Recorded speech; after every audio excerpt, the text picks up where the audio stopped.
Eric Sutton, Executive Director, Florida Fish and Wildlife Conservation Commission.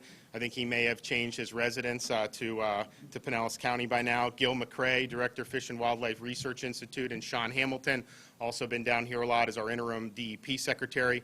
We have Dr. Tom Frazier, a former Chief Science Officer for Florida, is now a professor at USF College of Marine Science. We have Chairman Dave Eggers from the Pinellas County Board of County Commissioners. Ed Montanari, we have Chairman Dave Eggers from the Pinellas County Board of County Commissioners. Ed Montanari, Chairman of the St. Pete City Council. We have Chris Steinecker, President CEO, St. Pete Chamber of Commerce. Christian Obenshane, owner, Pier Dolphin Cruises. Robin Miller, President CEO, Tampa Bay Beaches, Chamber of Commerce. Frank Shivas, President, Baystar Restaurant Group. Senator Roussan, Representative Nick DeSigli, Representative Chris Latvala, and then Representatives Coster and Cheney. So thank you all for joining us. We also have Ryan Griffin, Chamber past chair and owner of Mandarin Hide and Trophy Fish. Mike Hartling, owner of Three Daughters Brewery, Jim Jenkins, owner Savignon, and Mark Leteller, did I say that right? Woodhouse Day Spa. So I want to thank everybody for coming. This morning I was able to go with DEP and FWC to survey the impacts of red tide in the Tampa Bay area and to get an update on the mitigation efforts. At my direction, the state's been working with local communities here in Pinellas County as well as Hillsborough in an all-hands-on-deck approach to respond to the red tide that's been impacting the Tampa Bay area. I want to thank Sean Hamilton and Eric Sutton for their quick action and constant presence in response to the bloom. This has been a coordinated effort at all levels of government, with state, county, and city governments working together to clean up the fish kills resulting from this red tide event. And I was pleased to hear from everyone that was on the boat with me today that the bay looks a lot better than it did last week. And I think a lot of the reason for that was that everyone was on board to mitigate, and obviously we've put a lot of funding towards that and we'll continue to do more. So I thank them for their efforts. It really has made a difference, and you can see it not just being there in the boat. You look at the satellite imagery and how we're able to look at that now compared today to last week. It definitely has been an improvement. We hope that that will continue. Now, since taking office, we've made protection of water resources a top priority, including furthering our understanding of the complex issues surrounding red tide. When I was running in 2018, there was real intense red tide further south from here in southwest Florida that really had a negative impact on a lot of the livelihoods for employees and business owners and tourism in parts of southwest Florida.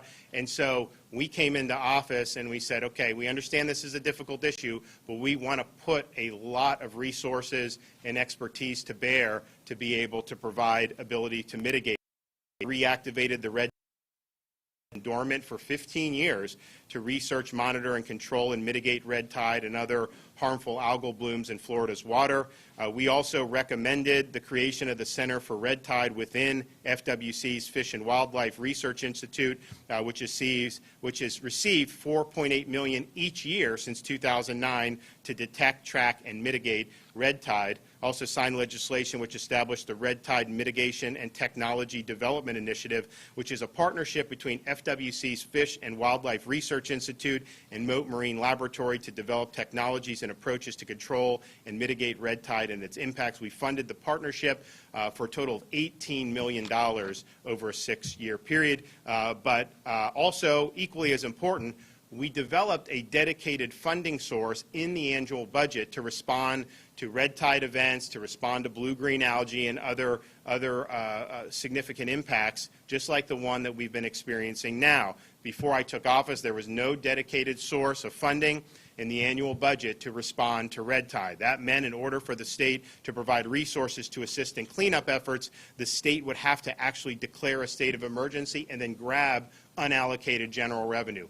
We've planned for mitigation efforts, we've appropriated the money for mitigation efforts, and we're using the funds just as they were intended to be used, and we're proud that we thought ahead and had the money ready to go. And so due to this proactive approach, DEP has already been able to commit $2.1 million to cover cleanup costs incurred for both Pinellas County and the city of St. Petersburg in response to this red tide bloom, and has the resources to continue to provide additional assistance. Hopefully the improvement here in the Bay is good. There is going to be, up and down the coast, you do see other blooms, so there's going to be a need to do mitigation, not just in Tampa Bay, but in other parts of the West Coast. I'm glad that I was able to see progress reported. I think that in addition to the financial resources, both DEP and FWC have significantly increased monitoring and sampling efforts in Tampa Bay and the surrounding areas to provide the most up-to-date information regarding the concentrations and locations of red tide. The monitoring samples has increased 165% year over year compared to last year at this time. FWC's also deployed a sampling robot, which is an innovative technology that provides unprecedented information about how many red tide cells there are at a given time and the behavior of those cells. The robot collects samples every 20 minutes and processed over 500 samples in the last week. FWC has also dedicated a fixed-wing aircraft and helicopter to help monitor bloom conditions and strategically identify areas in need of cleanup. So again, we are committed to being in this fight, not just as we see through this current episode in the Tampa Bay, but understanding that this is an issue for the west coast of Florida that periodically occurs. And so we hope that some of the research that's being done will lead to even better ways to mitigate. I mean, for example, one of the things they're working on is doing some of this clay treatment. They've actually done a little bit of that here to try to see and monitor. You got to obviously know what you're getting into. You want to see what the reaction is and whether you're causing any problems. But they've been working on this ever since we really came in and got a lot of the funding landed. And so we're proud of that, and we're proud of the efforts that are going on. I also just want to thank all the folks here that are behind us. The local officials have been collaborating with Sean and Eric from really since we were here. I mean, in June we were here because we saw the blooms. We were going through some of the things that the state has done. We heard some scientists about what was going on.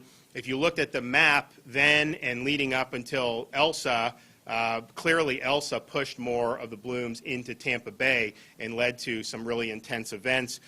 We like the progress that's happened over the last year, or excuse me, over the last week, and we're going to continue working side by side. FWC, DEP, our administration, working with the county and other counties that are affected, as well as municipalities that are going to be affected. And we obviously anticipate some of the beach municipalities as we see the tide impacting those beach communities. So we want to be all hands on deck approach, and we want to make sure that we're all in this together. I want to bring up, we're going to have a number of people come up and offer some good commentary, which I think people will appreciate. So right now, I'm going to have Eric Sutton from FWC come up and deliver some remarks. Thank you, Governor. Good morning, everyone. I'll be brief because I think the Governor did an excellent job of covering a lot of our response. But I want to make sure and mention that day two, Governor, of your, when you were elected, we were down in Sarasota at Moat, and you pledged water quality, you pledged for red tide, and that is a very significant agenda that you've pushed forward, because that continued level of funding helps us better understand it. And for our community out there, you know, the good news is you have the best scientists in the world here focused on the red tide and harmful algal blooms. The bad news is the reasons they're here is because we've had those sort of blooms since the recorded time.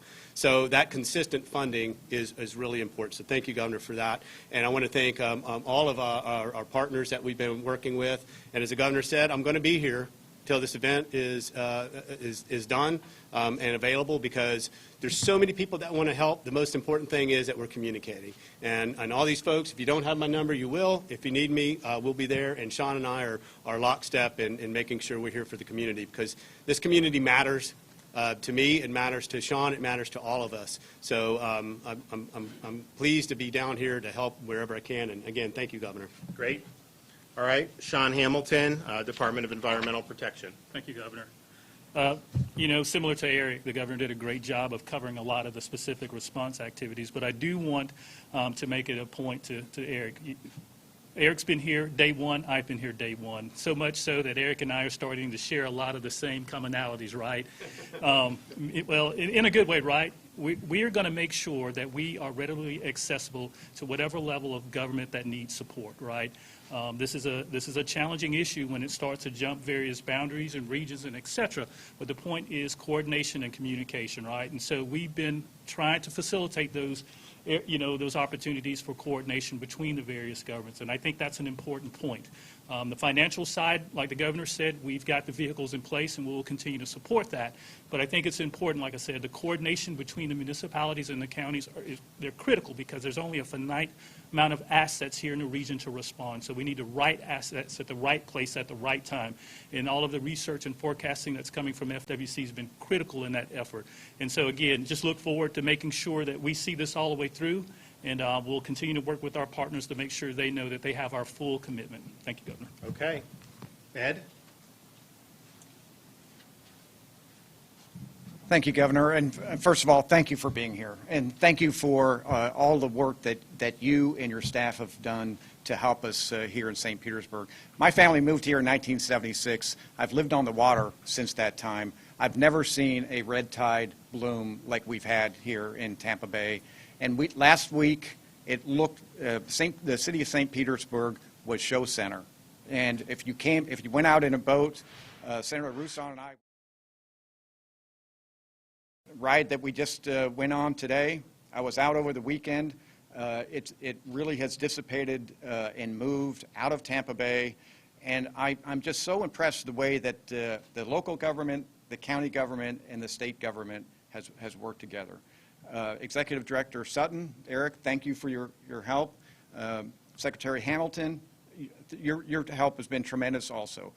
The St. Petersburg City Council had Dr. Kate Hubbard come before our meeting last week, and she gave us a scientific explanation of how this latest bloom has happened, and it's really good to inform our local government and also inform our residents of how this happened and how we're dealing with it.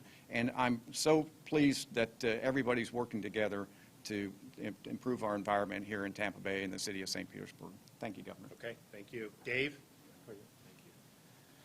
Yeah, thank you, Governor, for being here. My name is Dave Eggers. I'm the chair of the County Commission, and I really couldn't be more proud of the effort that's gone on among all the partners in the area, the cities, along the beaches, in the Bay Area, and our county folks. Kelly Hammer-Levy, our Public Works Director, has been leading a coordinated effort at taking care of the mitigation of the problems that we have. And that problem was going to continue up and down the beaches, but we wouldn't be here today with a cleaner bay if it hadn't been that group effort. And I just couldn't be more proud. Thank you, Governor, for being here. And thank you for the leadership of the folks that are standing behind us, because with that, I think we can take care of the problem. I also want to thank you for reconstituting that Red Tide Task Force a couple of years ago, because at the end of the day, making progress on that front is going to minimize these kind of reactionary things that we have. We're probably still going to have some of those, but I think together we'll try to, going forward, be in a better spot. So again, I really want to say thank you to all of the employees, especially out on the beaches here, that have gone into the canals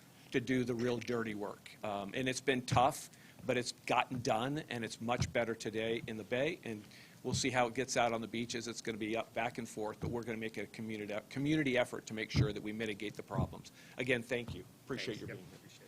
Chris? Good afternoon. I'm Chris Steinecker, President and CEO of the St. Petersburg Area Chamber of Commerce. Governor, welcome back.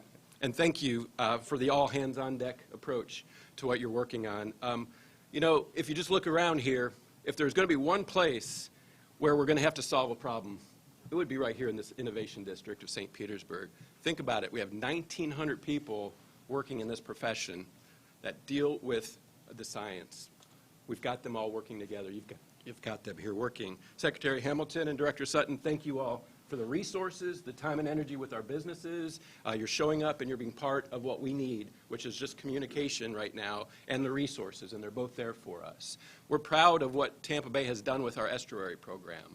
30 years ago, we were fighting a dead bay, and we brought it back to life. We know we can continue and battle this again. But what I want to thank our governor for, and want to make sure everyone understands, is our economy is open. Florida is open. While this bloom shows up in different spots at different times, what we all need to understand is our economy continues to operate. Our businesses stay open, our employees stay paid, and visitors still get experiences.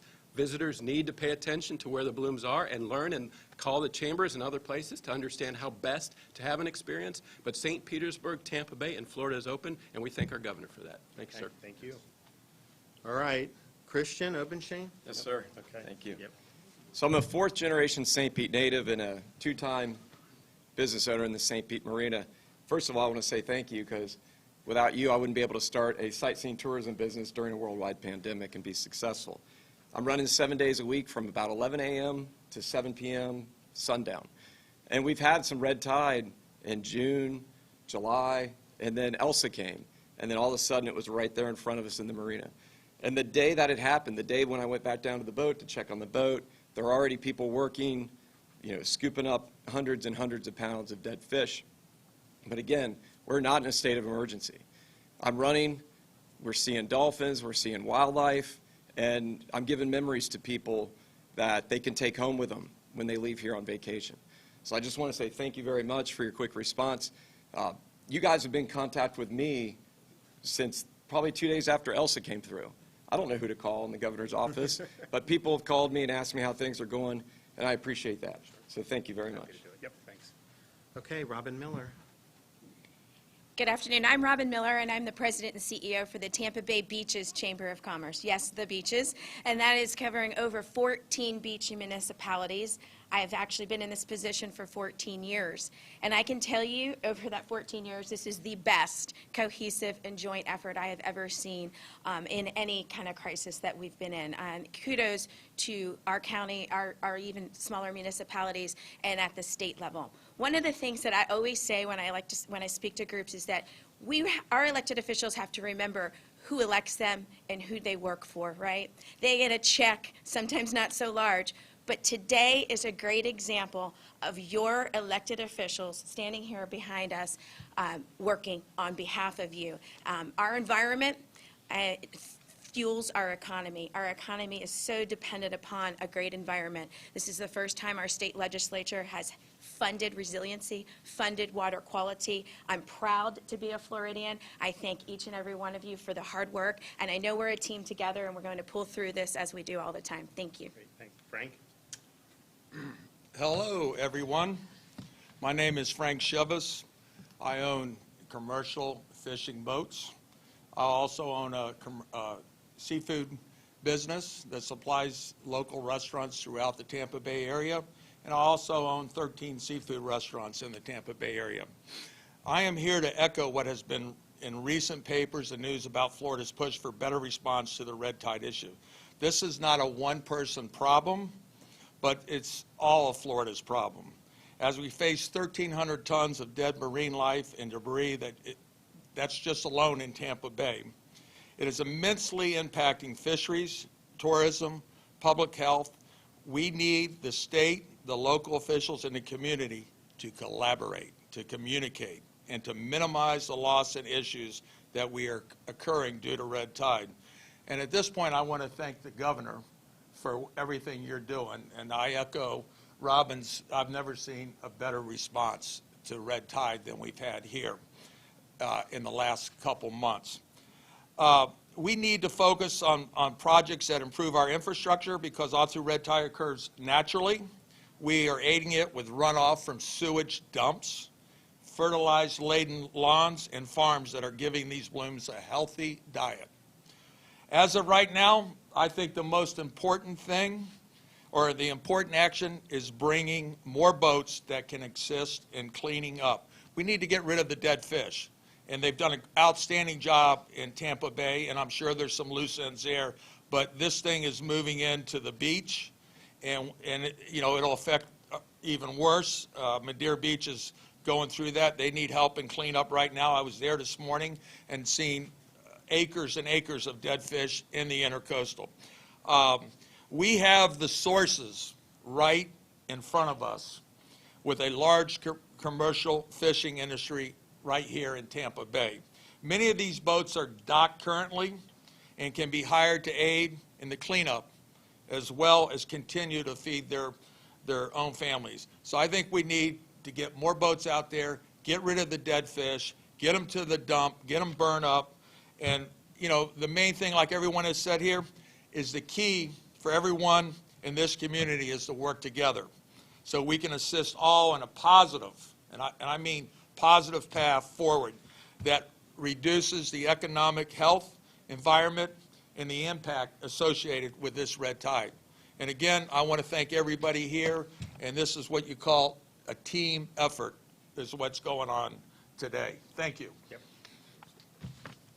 And I think the fact that you had a lot of folks out there mitigating, cleaning up some of the fish quickly is probably the main reason why it looks better, because if that stuff stays in there, it really exacerbates it. So the extent that there's other folks that could also participate who have the capacity with their boats, we want to help in terms of the county and these municipalities with the costs. We budgeted for this. We want to be able to help, and so if there's an ability to expand the efforts as this potentially moves in other parts, we want to be helpful with that as well. So I just again want to thank everybody for working really hard, and hopefully the improvements of the bay can continue. I'll take a couple questions. Governor, you went through the laundry list of what's being done and improvements that are being made. Some of the community are still saying not enough is being done. What do you say to that?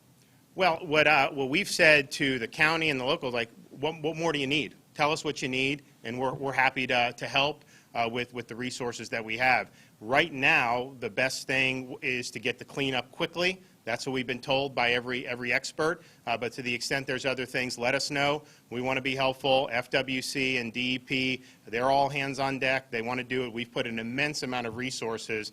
And just think, had we not done what I did to set the table for this when I first became governor, we wouldn't have been able to do half the stuff that we've been able to do. And I think that's just the fact that this is something we've taken seriously due to the experiences in the past that other coastal communities have seen. And I wish that pumping $14 million into a research would give us a cure for it. We'd never have to worry about it, but we know that that's probably not the way it works. But to the extent we have new technologies to mitigate, we think that that's something that's going to be very, very important. But we do have capacity to help with even more financial assistance. And so if there's an ability to do even more, let's work together and do it. Governor, what are your thoughts on the increase in this new variant in COVID cases? Hospitals are reporting that they're getting full. All right. I'm happy to take that. Is there any other questions about this first, and then maybe I can go on and take that? Yes, the St. Pete Mayor tweeted that he was not invited to this press conference and that he politicized red tide. Do you plan on working with him? How did I politicize red tide? I'm just relaying what he tweeted. Okay, well, you should look to see, is that credible to say that? This is something I tackled from day one in office. It's never been political. They were the ones who were saying, you've got to declare a state of emergency. And so we asked them why. Well, they didn't know why. They just wanted to do it for a political talking point. The fact is, we budgeted for this. We have money for this. Ask some of these business owners. Actually, you guys, anyone want to talk about whether a state of emergency would be helpful for you or not? You want to say? Yeah, we represent nearly 1,000 businesses on the beaches, and a state of emergency does not help our economic vitality at all. And what it does is it shines a light on the entire state of Florida.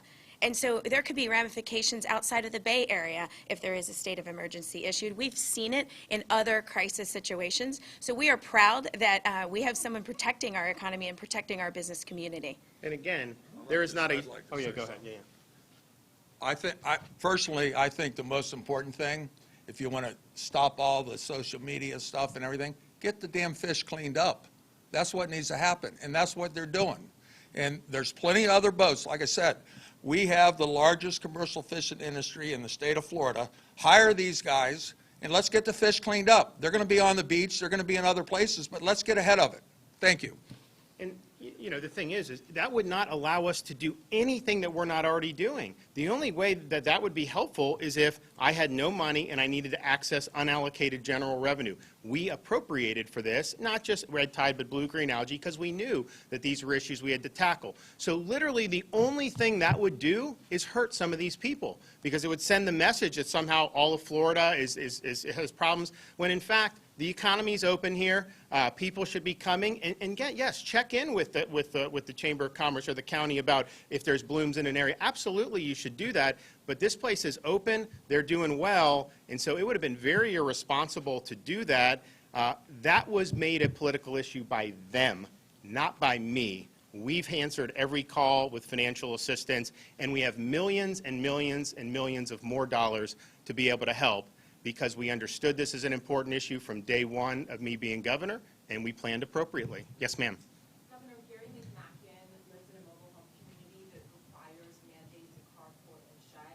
As of right now, Rebuild Florida is not replacing his carport and shed. I will answer that, but is there maybe one more question about the issues that we have? Yes, ma'am.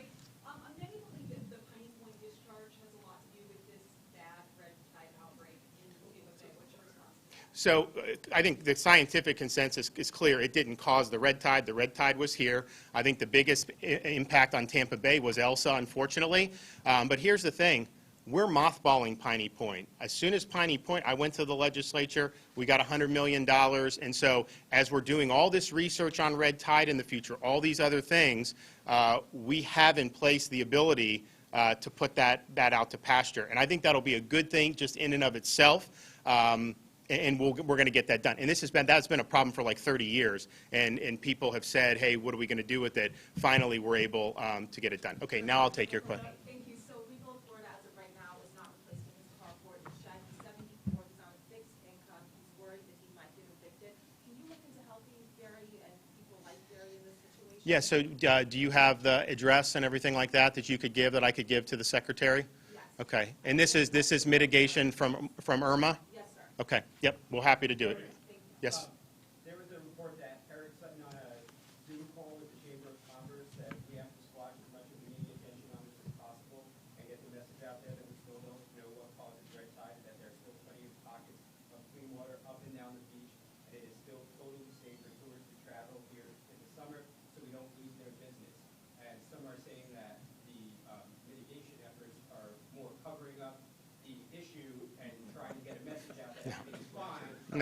No, we're doing it because it's the right thing to do. Just like the reason why I reconstituted the task force in 19, the reason why we've done $14.8 million for red tide research here, the reason why we did the partner with Moat Marine, the reason why we did the millions and millions of dollars budgeted for innovative tech and response and cleanup efforts was because we think it's an important issue. In and of itself, obviously, because all Floridians care about mitigating any negative impacts to our wonderful environment, but also because if you were down in Southwest Florida in 2018 and you talked to those folks, I mean, it was a big, big problem. And yes, that's an economic issue, but it goes to more than just that. If somebody has a business that all of a sudden gets kneecapped because of something like this. And so our view was, okay, it is naturally occurring. That's correct. There's nothing, and it is safe to be in Florida. Those are both correct statements.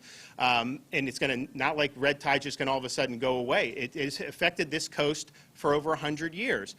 But if we're able to mitigate and we're able to do things like have a quick response, and if it's cleaning up the fish so that it doesn't exacerbate, and obviously people were happy with what it looks like this week over next, we're going to do that, but we're doing it because it's the right thing to do, and we're doing it because it's consistent with what I said we would do on day one. I hope to be able to come back here at some point in the future and say, you know, they've tried this treatment, they've tried this. It can mitigate X, Y, and Z and all these other things. I think we'll get there. We've made some good progress with blue-green algae. Red tide's a little more difficult, but you got some of the best people in our state that are studying this, and they now have the resources and the backing of the state government to be able to do the best we can. So then finally, the COVID question.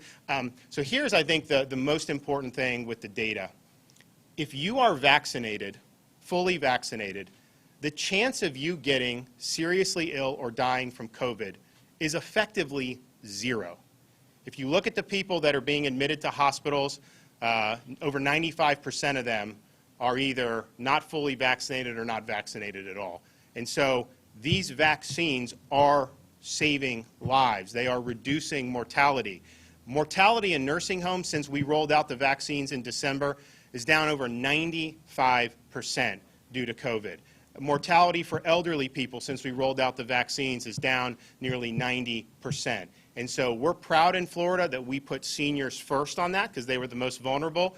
We have 85% of our seniors that are vaccinated and about 75% of folks over the age of 50. We have no mandate. We've provided information to people, and we've been very honest about any data that comes out. And I can tell you that if you look, you are seeing people that are vaccinated. For whatever reason, some I think can test positive if you're vaccinated. But they don't get seriously ill, except maybe rare instances. There's always one-offs on stuff. But I can tell you in Florida, your chance of surviving if you're vaccinated is close to 100%. And so we've worked very hard to get those vaccines into all our elderly communities and give it to other folks who could use it. Obviously, when you talk about some of the younger folks, the uptake has been less.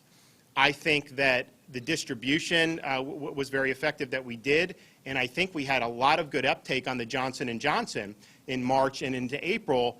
We saw a noticeable decline in J&J when they pulled it back because of the FDA. I think it was a huge mistake. I said so at the time, and I think that sent a message that maybe this is not something that they should be doing. I think that's been unfortunate because I took it. I think it's effective, but that is what we're seeing. So yes, and I said this a couple months ago. I told people to get vaccinated because we have a summer season here, just like last year. It started a little later this year, so you're going to have higher prevalence for the rest of July, probably into August, and then it goes back and goes to different waves. If you're vaccinated, those waves are not going to impact you in any significant way, and I think that's the important message for people. I get a little bit frustrated when I see some of these jurisdictions saying, even if you're healthy and vaccinated, you must wear a mask because we're seeing increased cases. Understand what that message is sending to people who aren't vaccinated. It's telling them that the vaccines don't work. I think that's the worst message you can send to people at this time, because I think that the data has been really, really good in terms of preserving people, saving people's lives, reducing mortality dramatically, and I can tell you that you're going to end up having over 95% of folks that end up seriously ill from this point on are going to be people who are not vaccinated. And so that's the single most important thing that people can understand. And I understand the folks who, when we first rolled this out, oh my gosh, it was like the new iPhone times 10. I mean, I'm going down to nursing homes. I would go to senior communities. They were so happy, these seniors. There was not a demand problem. It was a supply problem. And as we got more and more, we did millions and millions of seniors. And we're really proud of that. As you got into the general public, particularly under 50, the interest in it was obviously not as intense. And so we've done a lot of people. We've done millions of people who are under 50 as well. But you're in a situation now where a lot of the folks who are not taking it, it's accessible to everyone, they have different reasons for why they don't take it. And I think that the more they're hectored by government officials or some of these folks, that is not going to get them to yes. I can tell you that right now. I think these are folks that have skepticism of authorities. I think they have different reasons why they may not do it. I don't think most of them think COVID is a hoax or anything. I think that they understand. Some of them are very young and healthy, and they're making the calculation that they'll likely be able to handle it, and I understand that too. But as you're trying to reach some of these folks, I think it's important to just be honest with them about the risks of COVID. If they are in a less risky category, you should just be honest with that and not try to scare people into taking it, which a lot of these authorities have done. They see that, and I think that they're very keen on that. So what my view has always been is these vaccines, and you can look at the EUAs, there are occasionally some side effects. But if you're 70 years old, man, the benefit is so much better than worrying about some of that. It's not even close.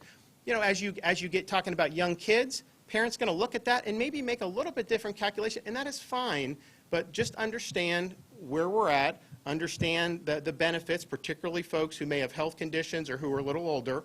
And I can tell you the data has been very strong. If the data wasn't strong, then we would have to acknowledge that to people, and I would be the first to want to do it. But the data has been really strong. When you have these upticks, it's affecting, for things beyond cases, it's affecting in a clinical way people almost entirely who are unvaccinated. I also am not, I've never been driven by the case counts, because you have people who may test positive now, we know, who are vaccinated. And so they'll be positive, but they're almost entirely not going to get a serious illness. And so to me, it's about preventing the illness, not a positive test. You know, in the clinical trials, when they did it in Pfizer and Moderna, it was 95%, both of them I think were 95% effective at preventing a subsequent infection. But notice how they defined a case in those clinical trials. They defined the case to be either a positive test and a symptom, or I think in Moderna said if you had 2 identifiable symptoms, that could be a case. Neither of them said just a positive test with no symptoms counted as a case. And so some people are saying, well, they said 95% you wouldn't get, quote, infected. But some of the folks that have tested positive literally just have a positive test and don't have any symptoms. And so for me, you know, I'm interested in the clinical outcomes here. And I think that viewing it as, are you symptomatic? Are you going to be a hospital admission? Are you going to be in intensive care? Obviously, is your life going to be threatened? I mean, those are the key things. And these vaccines make it so that your chance of survival is pretty doggone close to 100%. And so I think that that's the best message we can provide for people. All right, I'll be back soon. Thanks, guys. Appreciate it.